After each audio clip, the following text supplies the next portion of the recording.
And we're back. This time we're going to do funny 911 calls number 3. All right, let's just get to it. Not an operator, but my boyfriend who called in. He usually worked the late shift, walking home about 2 a.m. This shift, he got off work a few hours late. I'd like to call to report a fire. Where is it located, sir? On the hillside just east of the city. Can you be more specific? Yes, gives more detailed location. Oh God, it's getting bigger. The whole top of the hill is on fire now. Stay calm, sir. We're sending somebody out. It's getting bigger. Does anybody else see this? It's lighting up the sky around it. It's huge. Oh God. Wait. Sir, I am so sorry. I'm not usually out this time of night. I just got off work late. That's the sun. I am so sorry for wasting your time. There is no fire. That's just the sun rising. Never mind. I'm really embarrassed. That's fine, sir. I will cancel the call. Thank you for calling. I had another woman call saying her cat was stuck in a tree. I just knew she wanted the fire department to come save the cat. So I got my "that's only in movies or TV" speech ready. Then she said, "So my husband climbed up to get the cat and now he's stuck too." Well, that's embarrassing.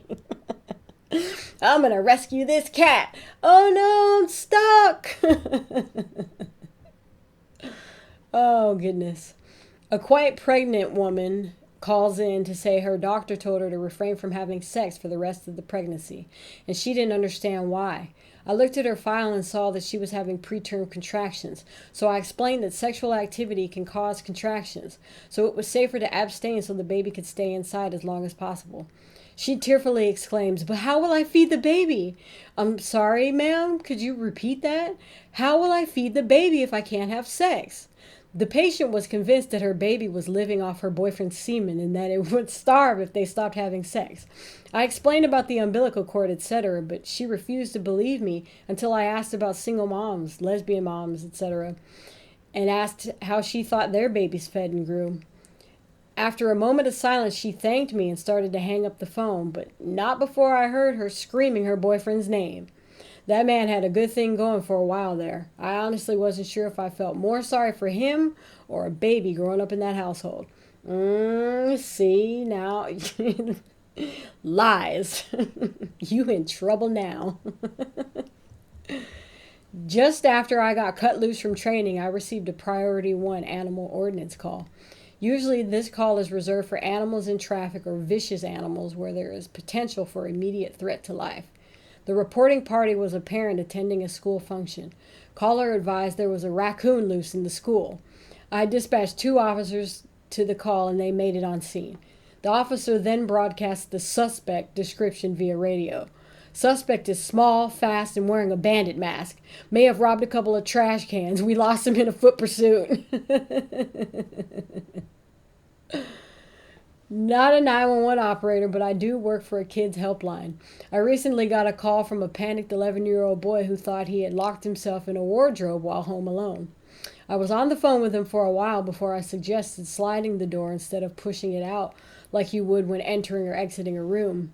I heard a few sniffles on the other end of the line and then a quiet, "Oh yeah, I forgot the door went like that." Oh, poor little kid. One woman called because she thought her house was being shot at. Turns out she forgot about her eggs boiling on the stove and they exploded. I wanted to give her a hug though. She was just a little old lady. Aww. A woman dialed 999 to say there were men in her house trying to take her away.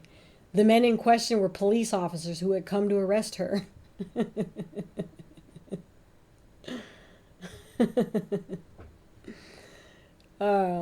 Me, 911, where do you need assistance? Drunk guy, at the convenience store. This guy won't sell me beer. Me, okay, why not? Drunk guy, I can't show him my ID because I'm not 21. Without an ID, the clerk cannot sell to you, especially if you are underage. But other clerks let me bribe them before. I told him that and he still won't take my bribe and sell to me. Make him take the bribe. We won't force the clerk to accept your bribe and definitely won't let him sell to a minor. Do you want to wait there and I can have an officer come talk to you in person? Yeah, I will sit outside and wait for you. He just doesn't get it. You know what? I remember when I was young and we were trying to get some alcohol.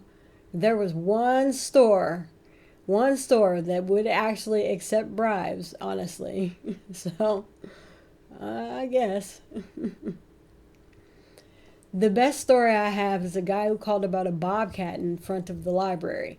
He called up out of breath and said there was a wild cat intimidating people so they could not enter or exit the building. I was fairly close, so I started to run over. I asked if anyone was injured, and he said no. I was expecting a group of people held up at the entrance by a huge cat hissing at everyone. I told him to keep away from it and stay on the line. When I got there, I found a tabby cat perched on a bench. I verified the caller and the cat he called about. I went over to the cat and started to pet him. He rolled over and let me scratch his belly. The guy was shocked and said, "Oh, someone domesticated it." Out of control. All right. One guy called frantically saying that he saw a dead body of a young woman, early 20s, wearing nothing but shorts.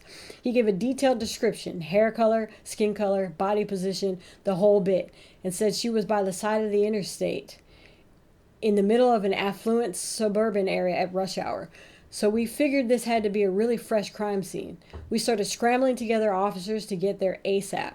A big hassle considering it's rush hour and they're all dealing with accidents and stuff like that. On top of that, we can't say what the issue is on the radio because we have too many busybodies who monitor police radio, then call us to try and get the juicy details or otherwise meddle. So we have to get these officers to their cars to read their computer, leaving other issues, etc. And these are suburban cops in the Midwest. A murder is a big deal. The guy calls back a few minutes later. I checked again. It's a dead deer. Peeved, I announced on the radio that the trip is canceled. It was a deer. An officer sarcastically calls back, "With shorts on?" At least they have a sense of humor about it. Gotta give them that. All right, 911, what is the address of the emergency? I need an ambulance. What's going on? I need an ambulance. Can you tell me why? My dick is stuck in the wall, okay? Please stay on the line for fire rescue. How awkward. He didn't want to tell them what it was. Oh my goodness. That is too funny. All right. One of my personal favorites was someone who called and it went like this. I know this is not an emergency, but there is a person in a giant monkey suit running down the road, humping all the fire hydrants. I had to hold back my laughing as best as I could. Turns out he was right. When I sent the police there, there was a kid in a monkey costume humping every hydrant he came across.